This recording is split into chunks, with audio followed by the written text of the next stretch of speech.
Hello, my dear adventurers. It's Fox.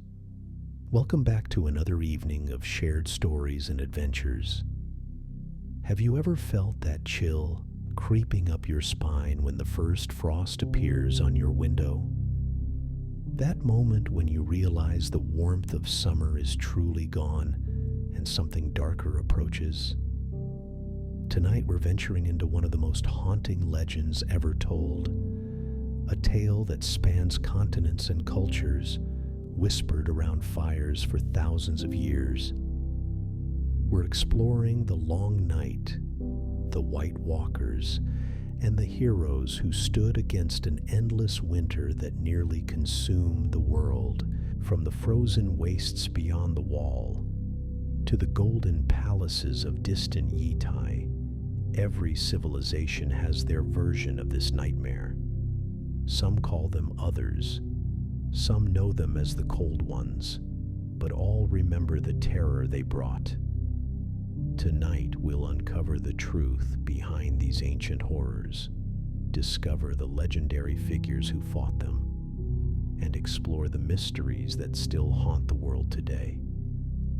If you enjoy diving deep into these dark corners of fantasy and want to support more content like this, consider checking out my Patreon linked down below. But for now, pour yourself something warm, settle in close to the fire, and let's begin this chilling journey into the past. Picture this. The world was younger then, wilder, and magic flowed through the land like rivers of starlight. This was the age of heroes, a time when gods walked among mortals, and the impossible became reality with each passing dawn. But before we can understand the darkness that would nearly devour everything, we need to understand what came before it. Long ago, perhaps 10,000 years in the past, hardy travelers crossed from the eastern continent of Essos into the untamed wilderness of Westeros. These were the first men, and they brought with them bronze weapons, horses, and an unshakable determination to claim new lands. They weren't gentle explorers seeking peaceful coexistence. They were conquerors who saw virgin territory and decided it belonged to them. But Westeros wasn't empty when they arrived. Deep in the ancient forests lived a mysterious people who had called these lands home for countless generations. The children of the forest were small in stature, but immense in power, with eyes like shadow pools and hair that changed color with the seasons. They didn't build towering castles or sprawling cities like men would later do. Instead, they lived in harmony with the natural world, making their homes in cave systems and hidden groves where sunlight filtered through leaves older than memory. These weren't simple woodland dwellers, though. The children possessed abilities that would seem like pure fantasy to us today. They could speak with animals, peer into distant places through their connection to the weirwood trees, and wield forces that defied explanation.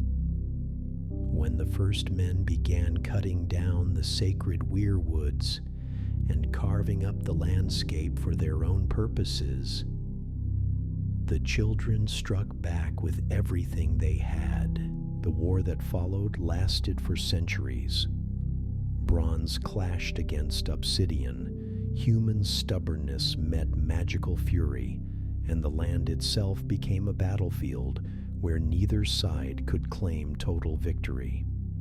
The first men had numbers and determination, but the children had the advantage of knowing every hidden path, every secret cave, every way to turn the forest itself against their enemies. Eventually, both peoples grew weary of endless bloodshed. Representatives met on a small island in the middle of God's Eye Lake, a place that would forever after be known as the Isle of Faces. There, they hammered out an agreement that would change everything. The Pact, as it came to be called, divided the continent between them. The first men could keep the open lands they had already claimed, but the forests would remain the domain of the children. More importantly, something beautiful emerged from this treaty. The first men began adopting the old gods of the children, carving faces into weirwood trees, and establishing a spiritual connection to the ancient magic of the land. This wasn't mere political convenience. It was a genuine transformation that would echo through thousands of years of history. During this golden age that followed, legendary figures emerged whose names still inspire awe today. Bran the Builder raised the mighty fortress of Winterfell and established the Stark lineage. Other great houses traced their origins to heroes of this era. For a time, it seemed like peace might last forever. But in the far north, beyond the edge of civilization, something was stirring.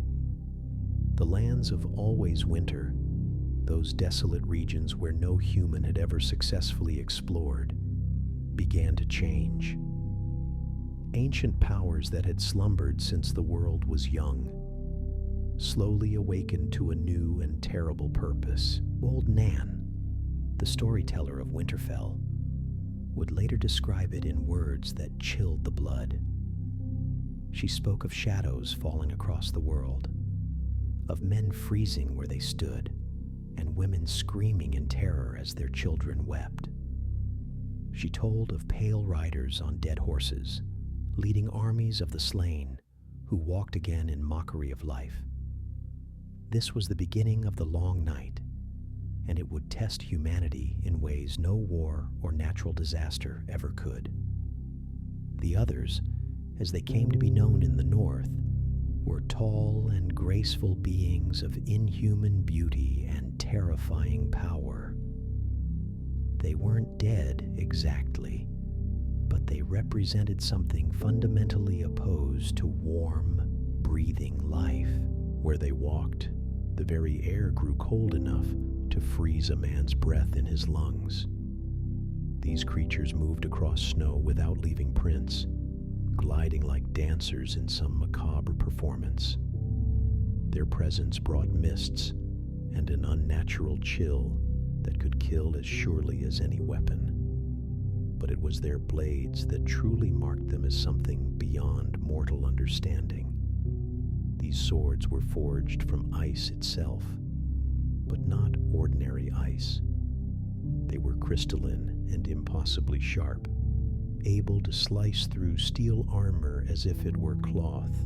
When these ice blades met regular steel in combat, they produced an otherworldly sound, like the cry of some wounded beast echoing across empty plains. Even stranger, fire reacted to their weapons in unnatural ways, hissing and shrieking when it came near them. These weren't tools crafted by any human smith. They were something else entirely, born from magic and winter and forces that mortal minds could barely comprehend. The others possessed one ability that made them more terrifying than any conventional army. They could raise the dead. Corpses touched by their power became wights, empty shells that served their will without question or hesitation. These weren't just human dead either. Horses, bears, great dire wolves, and even massive mammoths could be turned into instruments of their conquest. Some of the darker legends spoke of enormous ice spiders that the others used as mounts, creatures the size of hunting hounds with legs like spears and eyes like frozen stars. Whether these tales were true or simply the fevered imaginings of terrified survivors, no one could say for certain. But the fear in those stories felt real enough. The wildlings who lived beyond the wall developed their own terrible relationship with these beings. Some tribes began treating the others like gods, offering sacrifices in hopes of being spared their wrath. Women were kidnapped from the Seven Kingdoms and given as offerings, and there were whispers of half-human children born from these unholy unions. One particularly notorious wildling called Craster would later continue this practice, leaving his newborn sons outside his keep as gifts to the others. It was a coward's bargain, trading innocent lives for temporary protection from forces beyond his understanding. As winter deepened and the others pushed further south, bringing their army of the dead with them, it became clear that conventional warfare was useless against such enemies. Swords shattered in the cold, armor became brittle as glass, and the very ground turned against those who tried to stand and fight. The first men and the children of the forest found themselves facing extinction. Everything they had built, all the peace they had achieved, all the dreams they had for the future, hung by the thinnest of threads as an endless winter settled over the world like a burial shroud. In those darkest hours, when hope seemed like a forgotten concept and death stalked every settlement, legends began to form around those brave enough to keep fighting.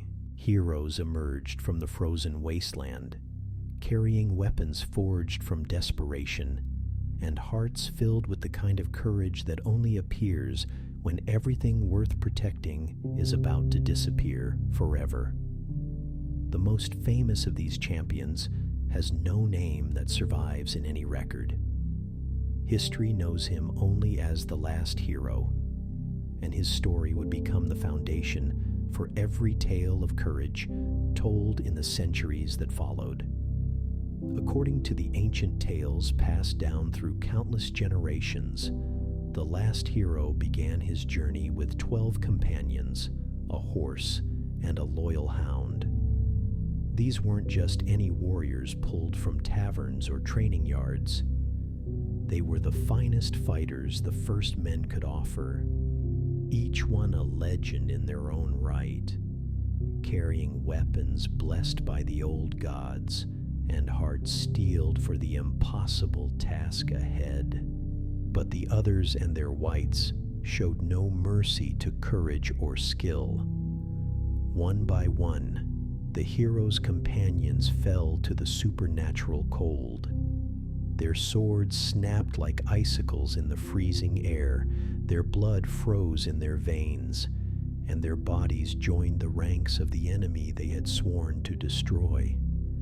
The horse collapsed beneath him, its breath turning to crystals that tinkled like wind chimes as they fell to the ground. Even his faithful dog, that most loyal of creatures, eventually succumbed to the relentless winter. Alone in a world of ice and death, with only broken steel and failing hope for company, the last hero pressed on.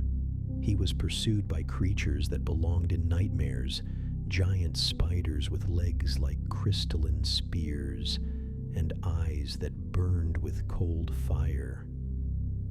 They skittered across the frozen landscape behind him, their movements creating sounds like breaking glass mixed with the whisper of wind through dead leaves. But the hero had not given up, not yet. He sought the children of the forest, those ancient masters of magic who might possess knowledge powerful enough to turn the tide of this supernatural war. Through howling blizzards and across fields of the dead, he searched for them in their hidden groves and sacred places. When he finally found them, deep in their secret strongholds, where the weirwood trees grew thick and the old magic still pulsed strong, he convinced them to join humanity's desperate fight. The The children brought with them weapons that could actually harm the others. Dragon glass, that volcanic stone sharper than steel, became the key to their salvation. Fire, too, proved effective against both the others and their whites. The alliance between the last hero, the remaining first men, and the children of the forest culminated in what would forever be remembered as the Battle for the Dawn. It was the final confrontation between the forces of life and the harbingers of eternal winter. The battle raged across frozen fields, where the dead vastly outnumbered the living, where hope itself seemed as fragile as frost on a window pane. Through sacrifice and desperate courage, they managed to drive the others back to the uttermost north, to the lands of always winter, where no mortal dared to follow. But this wasn't a complete victory. The survivors understood that they had merely delayed the inevitable, rather than destroying their enemies entirely. In the aftermath of that terrible war, when the sun finally returned to warm the world and spring began to melt the endless snows, the victors made a decision that would echo through every generation that followed. They would build a wall, not just any wall, but a barrier so massive and so thoroughly defended that it would stand as humanity's eternal shield against the return of winter's children. The wall, as it came to be known, stretched 300 miles across the narrowest part of the continent. It stood 700 feet tall, a monument to human determination and magical craftsmanship that could be seen from miles away. But this wasn't merely ice and stone piled high by mortal hands. The children of the forest wove their ancient magic into its very foundation, creating protections that went far beyond the physical. Spells and wards were bound into every block of ice, every stone foundation. The wall became a living barrier, one that could sense the approach of the others and their minions. It was said that no creature of the cold could pass through its defenses, not as long as the magic held strong. To guard this miraculous construction, they established the Night's Watch, a brotherhood sworn to eternal vigilance. These weren't ordinary soldiers serving for a few years before returning home. They were men who gave up everything, taking vows that bound them for life. No wives, no children, no lands or titles to call their own. Their only purpose was to stand watch against the darkness beyond. The Watch built 19 castles along the length of the wall, massive fortresses that could house thousands of defenders. At the center stood Castle Black, their primary stronghold and the seat of the Lord Commander who led their order. These weren't crude military outposts, but sophisticated communities with libraries, training yards, workshops, and everything needed to sustain a permanent garrison. In those early days, when the memory of the long night was still fresh in everyone's mind, joining the Night's Watch was considered the highest honor a man could achieve. Noble families sent their sons proudly, and the Watch was filled with the best and brightest the realm had to offer. But as centuries passed, and the threat of the others faded into legend, things began to change. People started to forget why the wall had been built in the first place. The others became children's stories, scary tales told around fires to make little ones behave. The Night's Watch transformed from an elite organization into a dumping ground for criminals, bastards, and unwanted sons. By the time our tale reaches the present day, only 3 of those 19 castles remain manned. Castle Black endures as their headquarters, while Eastwatch by the Sea guards the eastern end of the wall and the Shadow Tower protects the western reaches. The rest stand empty, their halls echoing with memories of better days when thousands of black-cloaked brothers walked their battlements. Yet across the narrow sea, in the ancient civilizations of Essos, different versions of the Long Night survived in their own cultural memories. In the Golden Empire of GoT, far to the east beyond the Jade Sea, they remembered a time when darkness fell for an entire generation. Their histories spoke of the sun vanishing behind curtains of ash and shadow, while demons and monsters roamed freely across the world.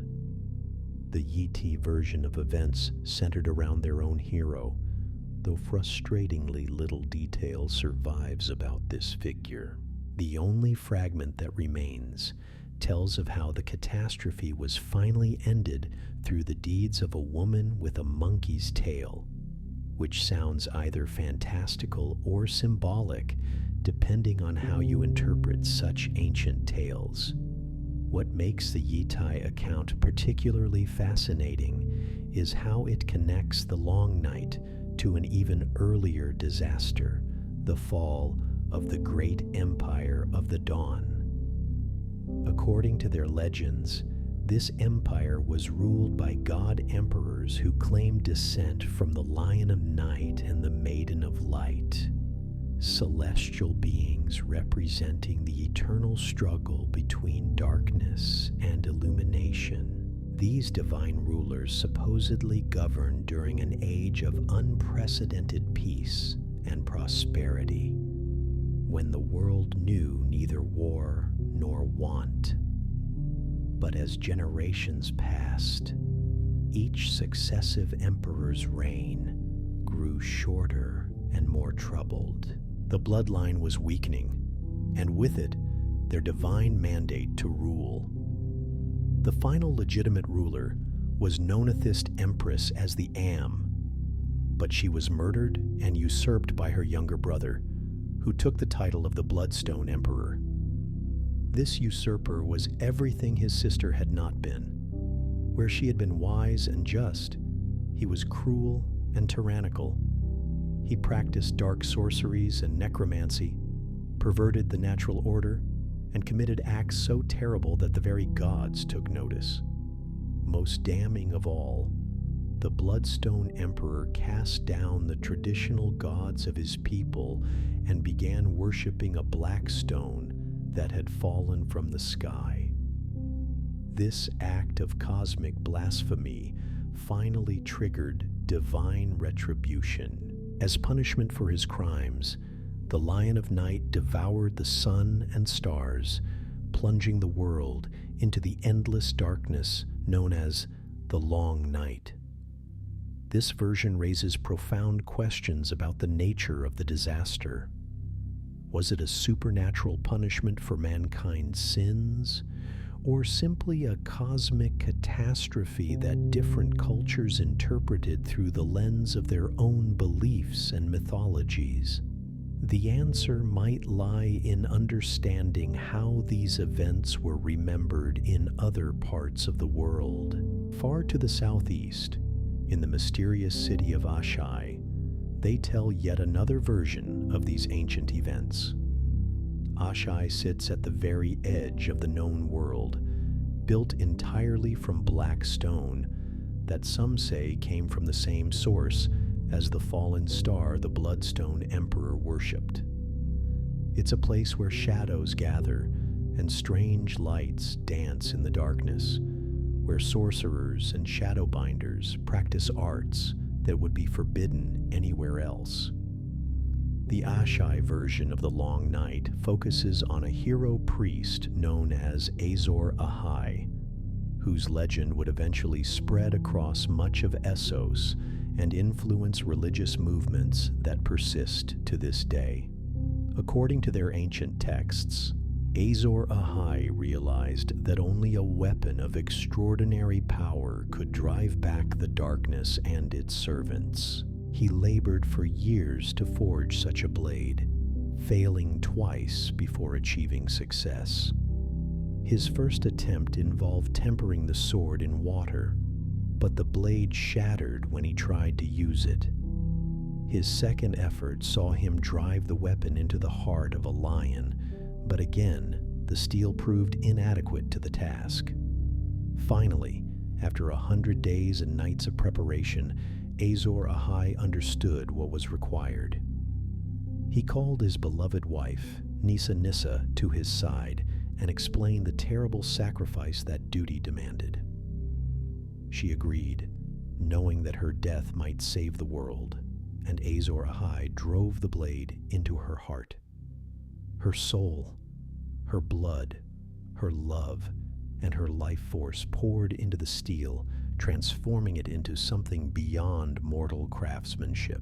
The sword blazed with inner fire, earning the name Lightbringer.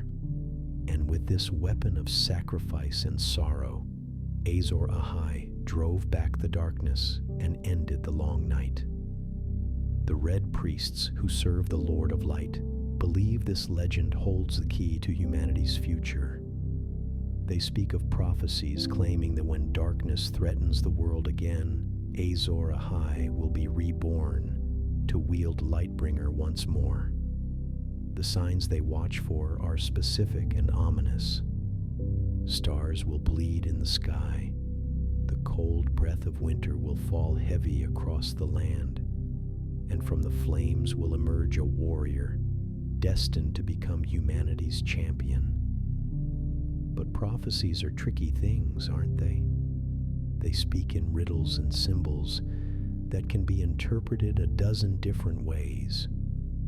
Is the promised hero meant to be taken literally, or does the legend represent something more metaphorical? Will Lightbringer be an actual sword of fire, or does it symbolize something else entirely? These questions have puzzled scholars and priests for centuries. What's particularly fascinating is how these different cultural memories of the long night share certain elements despite being separated by vast distances and having no apparent contact with each other. The darkness that lasted a generation appears in every version. Heroes wielding special weapons forged through sacrifice show up repeatedly. The idea that humanity's salvation required the cooperation of different peoples, different magics, different approaches to the same fundamental threat, echoes across all these tales. This suggests something profound about the nature of the long night itself. It wasn't merely a regional disaster that affected one continent or one people. It was a global catastrophe that threatened all of civilization, requiring heroes from every corner of the known world to stand against it. Now, you might be wondering what happened to all these heroes and their legendary weapons after the long night ended. The answer, unfortunately, is that most of them vanished into the mists of time. Lightbringer disappeared along with Azor Ahai. The magical weapons of the children of the forest were lost when their people retreated to the deepest forests and eventually faded from the world entirely. But some things endured. The wall still stands, though its magical protections may not be as strong as they once were. The Night's Watch continues their vigil, though they're a shadow of their former strength. And in the crypts beneath Winterfell, iron swords still rest across the laps of Stone Kings, placed there for reasons that most have forgotten, but which may prove crucial when winter comes again. Because make no mistake, my dear adventurers, the threat hasn't truly ended. The others retreated to the lands of always winter, but they were never destroyed. They've been waiting, gathering strength, preparing for their return. And there are signs, subtle but unmistakable, that their patience may finally be coming to an end. The seasons in Westeros have grown longer and more extreme. Summers that once lasted a few years now stretch for decades, which means the winters that follow will be correspondingly harsh.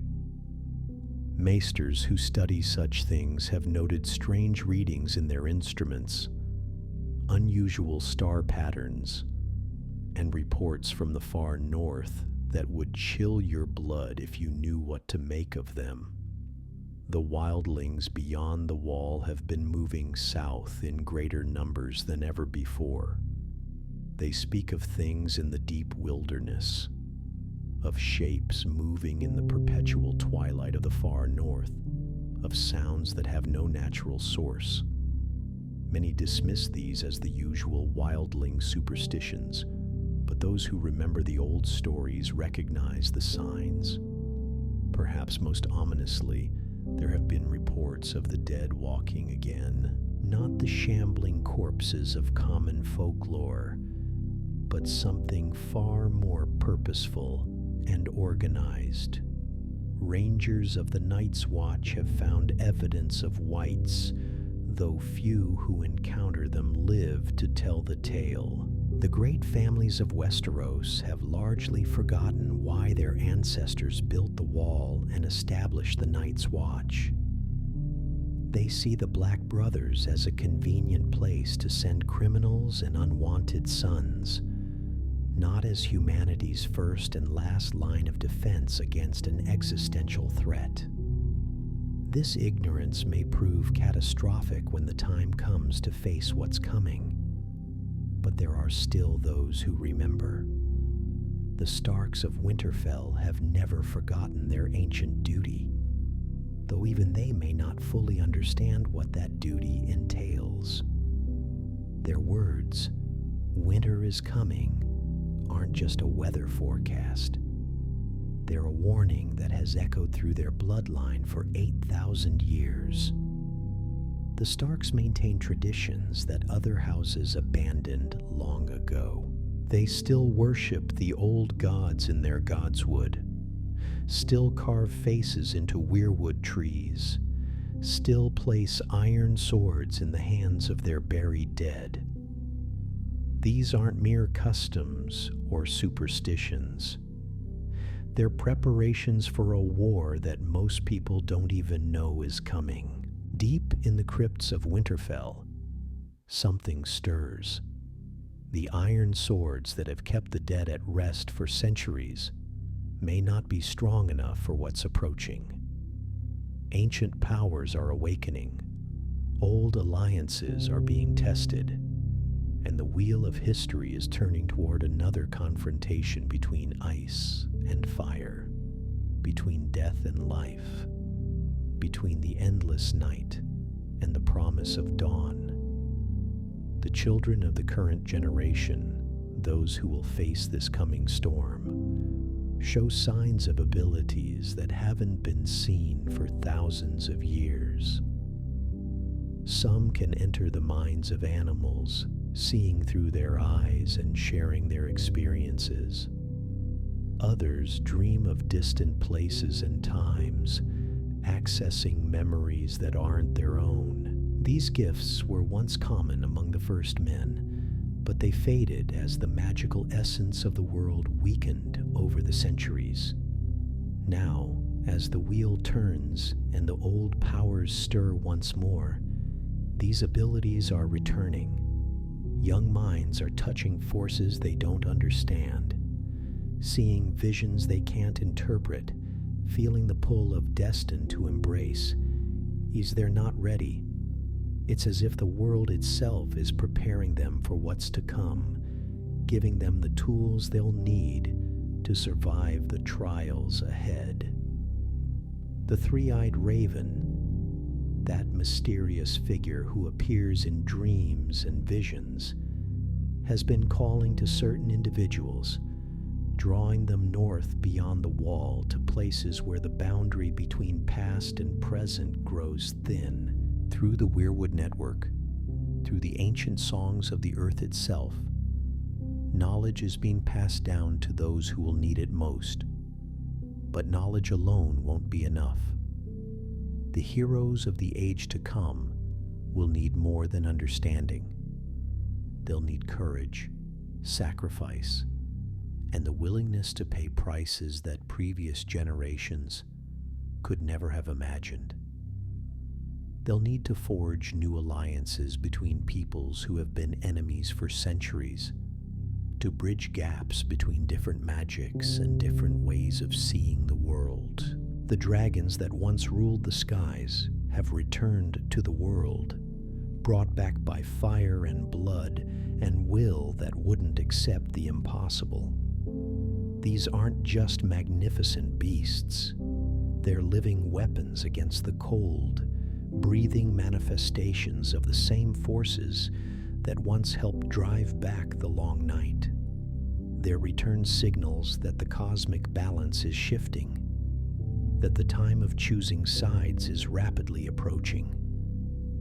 In the red temples of the East, priests tend flames that have burned for thousands of years, watching for signs of their promised Savior's return. They study ancient texts, perform rituals of divination, and prepare for the day when their God's champion will need their support. Some believe that day has already arrived, that Azor Ahai walks among them even now, though his identity remains hidden. The faceless men of Bravos, those servants of the many-faced God, understand truths about death that most people prefer to ignore. They know that death is not an ending, but a transformation, that the boundary between life and the grave is more permeable than most realize. When the dead begin to walk again in great numbers, their knowledge may prove invaluable to humanity's survival. Even in the Far East, in Yi and Ashai and the other ancient cities, scholars and sorcerers feel the changing currents of fate. They study their own prophecies and legends, searching for clues about how to survive what's coming. Some have already begun the long journey west, bringing with them knowledge and abilities that may tip the balance in humanity's favor. The Game of Thrones that consumes the attention of kings and queens, lords and ladies, may seem important to those caught up in it. But these political struggles are mere distractions from the real war that's approaching.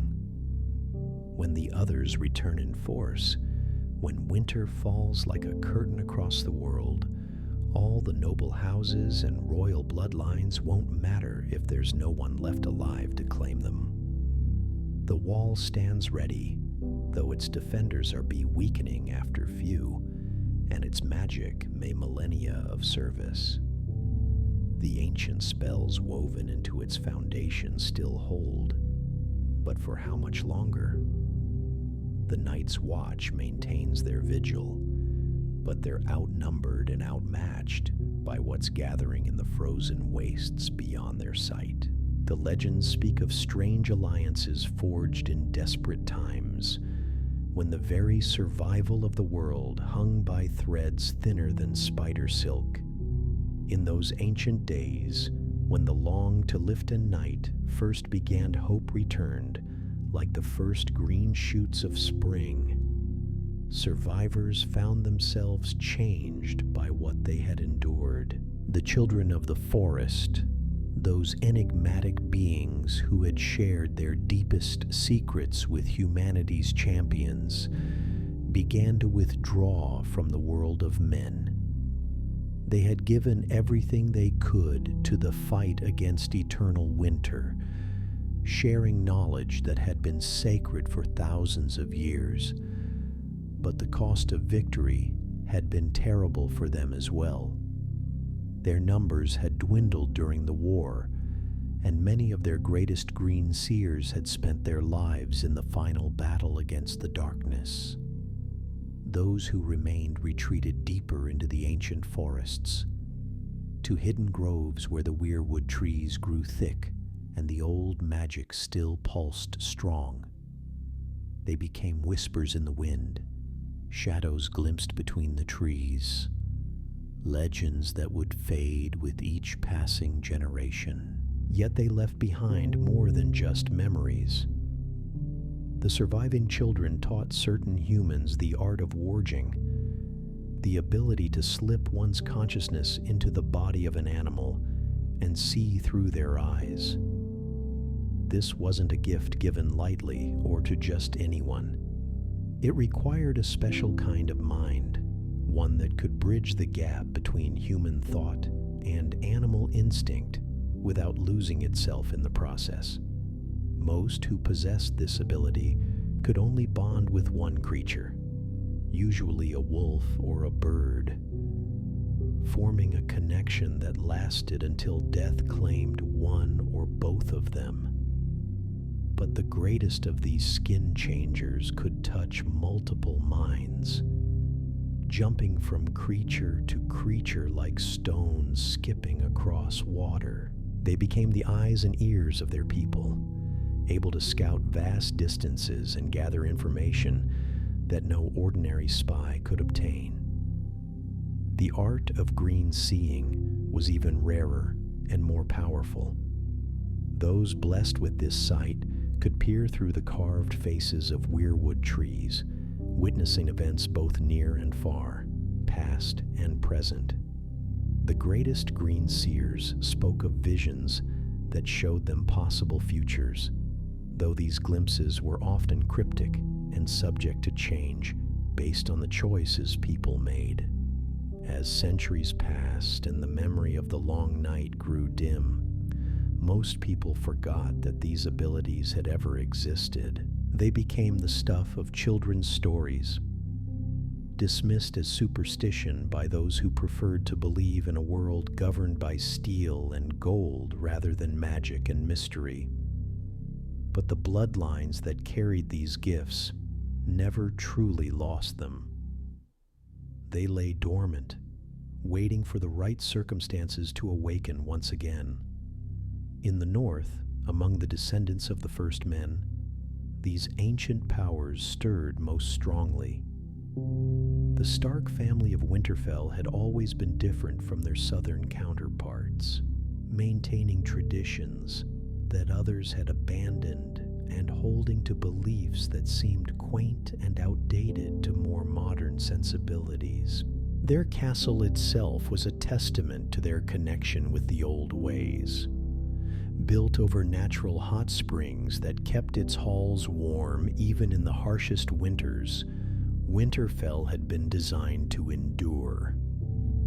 Its walls were thick enough to withstand siege engines, its towers tall enough to spot approaching enemies from miles away, and its crypts deep enough to hold the remains of 100 generations. Those crypts were perhaps the most mysterious part of the entire castle.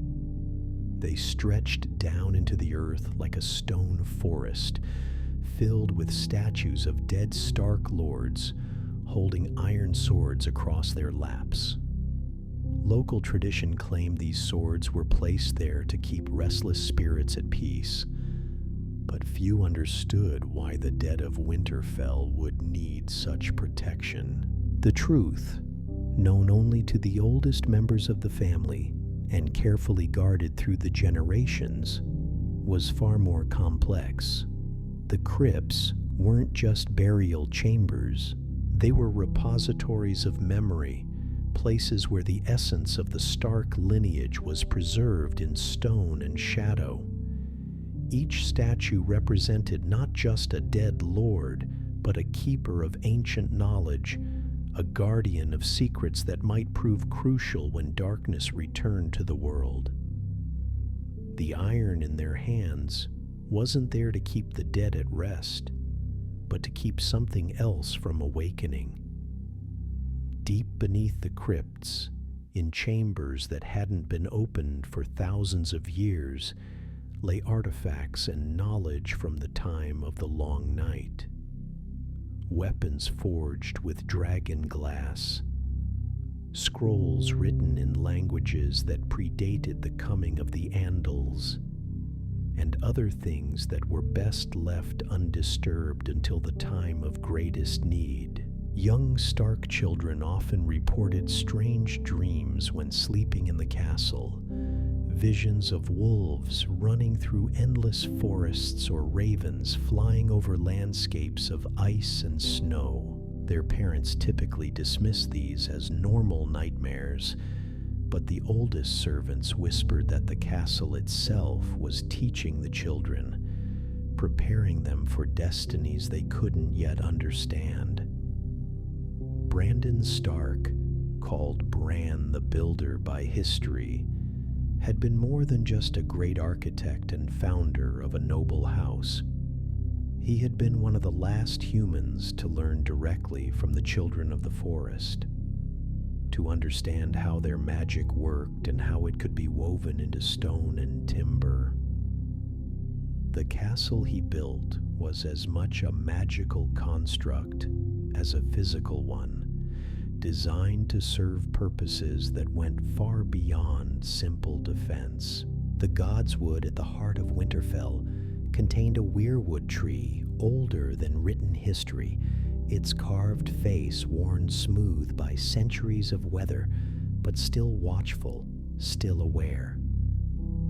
This tree was connected to the vast network that the children had created, linking sacred groves across the continent in a web of consciousness that could carry messages faster than any raven.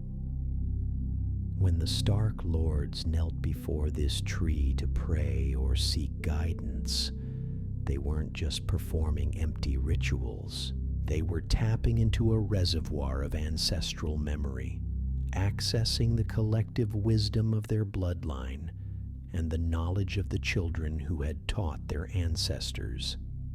The answers they received came not as voices or visions, but as instincts, as sudden understanding of what needed to be done. The Stark words, "Winter is coming," carried layers of meaning that most outsiders never grasped. On the surface, they seemed like a simple acknowledgement of seasonal change, a reminder to prepare for harsh weather. But to those who understood the family's true history, they were a warning that echoed across millennia, a promise that when darkness returned to threaten the world, the North would be ready. This readiness wasn't just about stockpiling food or maintaining weapons, though those practical concerns were certainly important. It was about preserving the knowledge and abilities that would be needed to fight enemies that couldn't be defeated through conventional warfare. It was about keeping alive traditions that connected the present generation to the heroes of the past. The Night's Watch, those black-cloaked guardians of the Wall, had their own traditions and their own secrets. In the early days, when the Watch was filled with noble volunteers rather than criminals and outcasts, they had maintained detailed records of their encounters with supernatural threats. These chronicles contained descriptions of the others and their capabilities, tactical advice for fighting whites, and maps of the lands beyond the Wall that showed safe paths and dangerous areas. But as the centuries passed and the organization declined, many of these records were lost or forgotten. Some were destroyed in fires, others were damaged by neglect, and still others were deliberately hidden away when their contents became too frightening or controversial for the brothers to handle. The knowledge was still there, buried in dusty archives and forgotten libraries, but few knew how to find it or understand what they were reading. Castle Black itself held secrets that its current inhabitants didn't fully appreciate. The ancient tunnels beneath the castle connected to natural cave systems that extended far into the earth, some leading to chambers where the children of the forest had once performed their rituals. These spaces were still touched by their magic, still capable of strange phenomena that rational minds preferred to explain away. The Black Gate in the deepest part of the castle was one such remnant of the old powers. Carved from weirwood and imbued with consciousness, it served as both guardian and teacher, testing those who sought to pass through and sharing knowledge with those it deemed worthy. Few of the current watch had ever seen it, and fewer still understood what it represented. The wildlings who lived beyond the wall had their own relationship with these ancient mysteries. Unlike the civilized folk of the Seven Kingdoms, they had never completely abandoned their connection to the old ways. They still told stories of the others around their fires, still remembered the signs that preceded their coming, still practiced rituals that might offer some protection against the cold and dark. Their shamans and wise women maintained traditions that dated back to the earliest days of human settlement in the far north. They could read omens in the flight of ravens, predict weather patterns by observing animal behavior, and sometimes even commune with the spirits of their ancestors through dreams and visions. But the wildlings were a fractured people, divided into dozens of tribes that often fought among themselves over resources and territory. They had no unified leadership, no central authority that could coordinate their efforts or preserve their most important knowledge. When the time came to face a threat that required unity and cooperation, their divisions might prove fatal. Some wildling clans had developed disturbing relationships with the forces they claimed to oppose. Craster, that notorious figure who dwelt in a crude keep beyond the wall, had made his bargain with the others decades ago. He offered his sons as sacrifices, believing this would purchase safety for himself and his daughters' wives. His example showed how fear could corrupt even those who should have known better. Other wildlings spoke of Ice River clans that had vanished entirely, leaving behind only empty villages and signs of struggle. Rangers who investigated these disappearances reported strange tracks in the snow, patterns that suggested something had come from the deep north to collect what it considered its due. These incidents were becoming more frequent, a sign that the others were stirring once again. The lands of Always Winter, that mysterious region beyond the reach of even the hardiest wildling explorers, remained as enigmatic as ever. No living person had ever returned from its depths to describe what lay there, but the signs of its influence were becoming impossible to ignore. Temperatures that dropped far below anything natural, ice formations that appeared overnight in impossible configurations, and sounds carried on the wind that spoke of vast movements in the perpetual twilight. Maester Aemon, the ancient scholar who served at Castle Black, had spent decades studying the old texts and chronicles, trying to piece together the truth about the long night and the forces that had caused it. His research had led him to believe that the threat was cyclical, returning at intervals measured in millennia rather than human lifespans. The signs he watched for were subtle, but unmistakable to those who knew what to look for. The red comet that had blazed across the sky was one such portent, visible to all but understood by few. In the ancient texts, similar celestial phenomena had preceded every major magical awakening, every return of dragons or other forces that shaped the world's destiny. The comet's passage had coincided with other strange events that suggested the cosmic balance was shifting once again. Dragons had returned to the world after being extinct for over a century, hatched from eggs that had been stone for generations. Their birth had required blood and fire and will that refused to accept the impossible, but once alive, they had grown with supernatural speed. These weren't just magnificent beasts, but living weapons against the cold, breathing manifestations of the same forces that have winter. They'd once helped drive back the eternal Targaryens. Who rode these dragons carried bloodlines that trace great empire, which had mastered fired back to ancient Valyria, that magic before its mysterious doom. Their ancestors had been dragon lords who commanded forces that could melt stone and reshape continents. Now their last surviving descendants had awakened powers that had slept for generations, becoming figures of prophecy rather than merely exiled royalty. But dragons alone wouldn't be enough to face what was coming. The long night had only been ended through the cooperation of multiple peoples, multiple types of magic working together toward a common goal.